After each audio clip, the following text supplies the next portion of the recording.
departed from off the threshold of the house and stood over the cherubims. Now you see the glory of the Lord moving. It's supposed to be in the holies of holies now. Because the people are giving themselves over to some strange things, man, saints of God.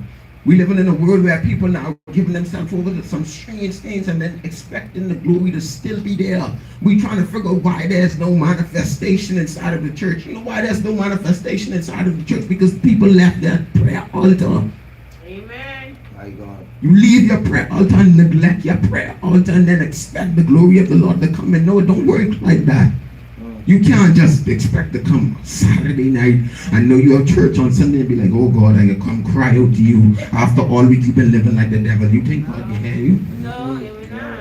You think the presence of the Lord still residing at that prayer altar No. that you think you had? No, man, God don't stay in an unclean vessel. No, he don't. God don't stay in an unclean environment. It don't work like that. No, he don't not. It does not work like that, man, saints of God. Holy God. We gotta be real with this thing. Holy. God is a holy God. Yes, he is. No sin. So the cherubims, they went out. And it said the cherubims lifted up their wings and mounted up from the earth in my sight. And when they went out, the wheels were beside them, and everyone stood at the door of the east gate of the Lord's house. And the glory of God of Israel was over them above. So you see the glory of the Lord departed from off the threshold of the house. Now you see the glory of God getting ready to prepare to leave the temple because of sin. The glory of God getting, you know what it is to not have the presence of God with you? You know that hedge of protection that when Satan came, the God said, look here, I can't touch Job because Job have a hedge of protection around him. When the presence of the Lord leaves you, that hedge of protection is no longer there. When you don't pray no more, that hedge of protection around your children, around your generation is no longer there. My God. God said, I search for a man to make up the edge, but I find none. Amen. Yes. You know, the hedge is a protective barrier. Amen. But there's no protective barrier if you can't find no one to stand in the gap. I mean, trying to figure out, oh, why are my children doing this? Why this going like this? Because, man, you ain't making up the hedge for them. Because the prayer of a righteous man availeth much. Yes. Amen. So now your children are affected because we think, oh, that's just for me. No. The devil don't just see you. He see generation. That's Yeah. right. He see generation. So now when that hedge is no longer there, oh, he get full access to the whole generation. And you gain the keys to drive the vehicle.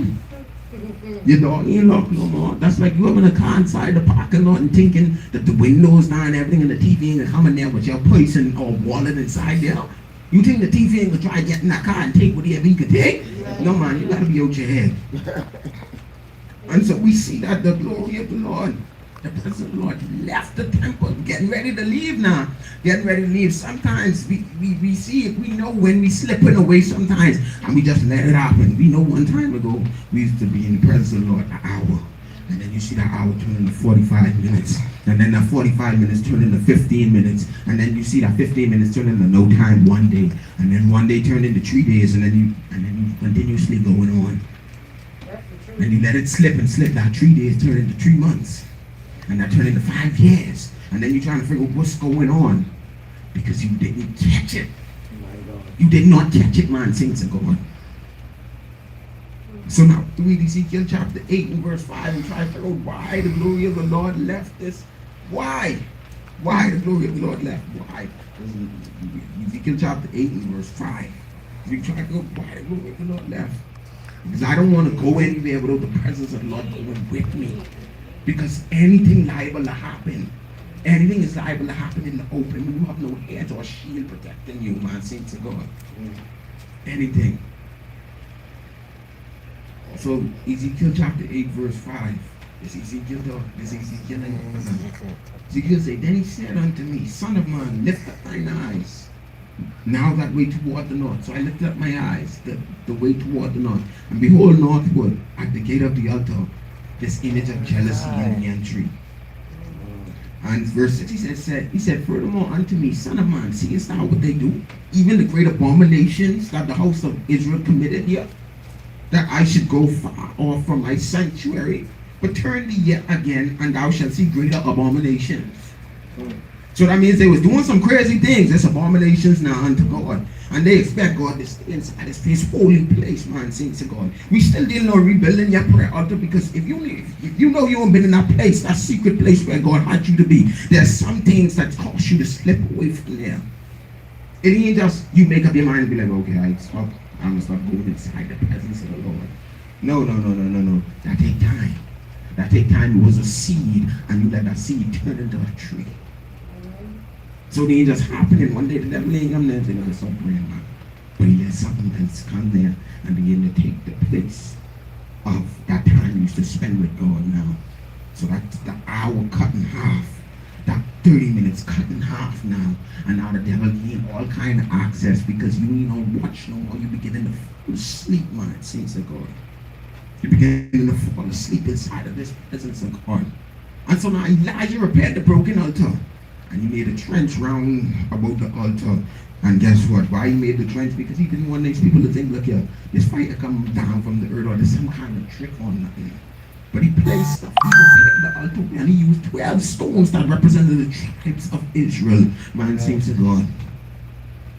He used the 12 stones, and he rebuilt the altar. They trenches around the altar, and guess what he did when he put the sacrifice and everything on the altar? He threw water on it 3 times. So it's impossible for you to light a match on wet wood. It's impossible for you to light a match on wet animal. It's impossible. So now something impossible have to happen. This fire gotta come from a supernatural force in order to get this thing to burn, man, saints to God. See, when your altar is neglected, there's no more fire upon your altar. You place no more sacrifice. All that sacrifice you used to put there and say, look at God, I'm present myself. You no longer on the altar no more, because guess what? This was physical. But now coming on into the New Testament, Jesus did away with all of this now. So your altar is now spiritual. I'm not telling you go in your house and make some kind of wooden altar and then talk about you going to do this and kill your cat and put your cat upon the altar and then burn it up, and then no, I ain't talking about that. The altar is spiritual. You must tie yourself to the will of God. That's why Paul said, look, you present your bodies as a living sacrifice. You are the sacrifice. That animal don't need to be there no more. You need to be on that altar. Amen. So the fire can come down and consume you, consume everything inside of you. That's why you have to put yourself on the altar daily. It's not one time thing. No. When they burn stuff in the temple, it was daily until like the one day of atonement. Then they would do a big thing. Man, saints of God, but we need to put ourselves and tie ourselves on this altar daily, man, saints of God, because you can't miss one day. No, You cannot. You get Amen. too much from the devil.